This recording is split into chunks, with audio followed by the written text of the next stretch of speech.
And coming to the big story that we've been tracking at this hour, BBC has made it clear that there will be zero criticism of the UK government. Their hypocrisy has completely been exposed. BBC has censored and displayed intolerance by sacking Gary Lineker, who is a legendary footballer and BBC's sport commentator. Gary had criticised the British government's immigration policy in a tweet. BBC also released a statement saying that that he won't be hosting his show on the BBC any longer. We have Niranjan joining us from the newsroom in Mumbai. Niranjan, when it comes to the documentary that BBC broadcast on Narendra Modi, and when it comes to the stand that they are taking on a very renowned sports commentator, the hypocrisy seems to be out in the open, isn't it?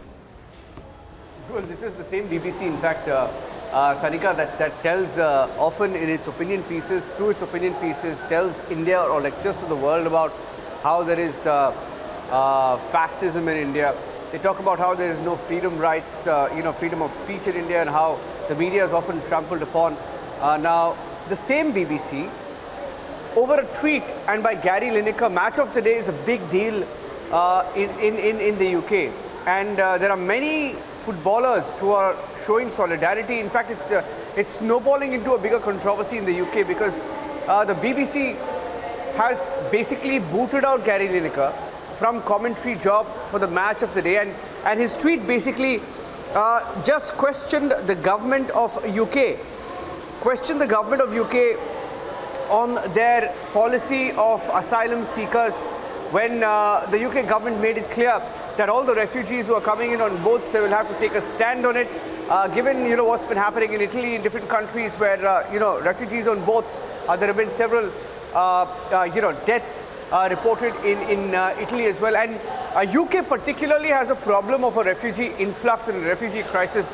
And the UK government has taken a tough stand on that. There are people who are split on both sides of where the government of UK stands and what the policy should be. Gary Lineker basically on a tweet of the government, I think the UK Home Secretary Suella Braverman had essentially put out a very strong statement about the UK policy on taking such refugees, to which Gary Lineker had responded, and he had criticized the policy of the government while saying that there are lesser refugees coming in, and these are the most vulnerable people that are being denied asylum in the UK, or a home in the UK, or a shelter in the UK. And essentially for that and over that, BBC has booted him out, and he's a legend in the UK, and he's someone who's associated with the BBC for many years, for decades together. And the fact that he's been treated like this by the BBC. There are many greats of the game. In fact, there are some tweets put out by some legends, some footballing legends. Let me read out some of the tweets for you. Alan Shearer, for one. Alan Shearer has said that he's going to stand in solidarity. Alan Shearer, a former striker for England, has played for many years in the English football team. He says, I have informed the BBC that I won't be appearing for the match of the day tomorrow night. So he's confirmed that he's not going to be participating in the BBC's match of the day event as a protest, as a mark of protest. Others have also gone on record.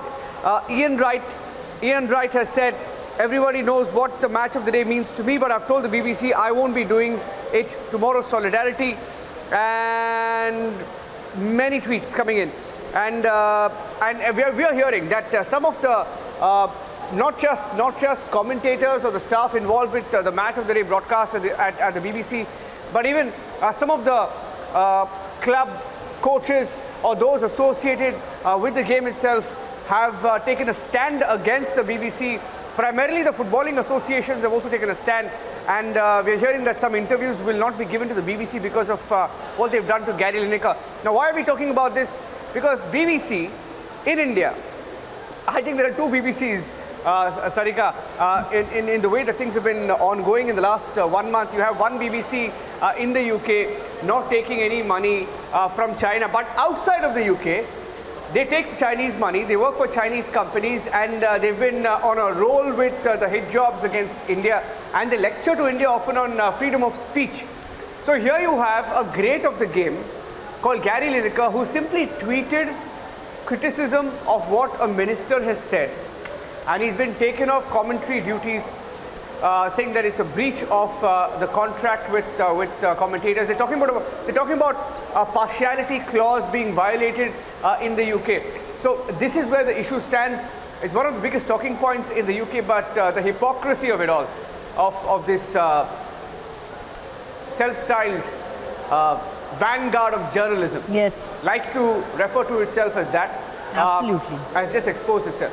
They call themselves the safeguards of freedom of expression, freedom of speech, but what they've done is completely the opposite in the UK. Thank you very much, Niranjan, for getting us that entire perspective and the details of the big story of this our BBC booting Gary Lineker, a renowned footballer, a top footballer and a sports commentator, sort of putting his entire show on BBC in turmoil. Thank you very much.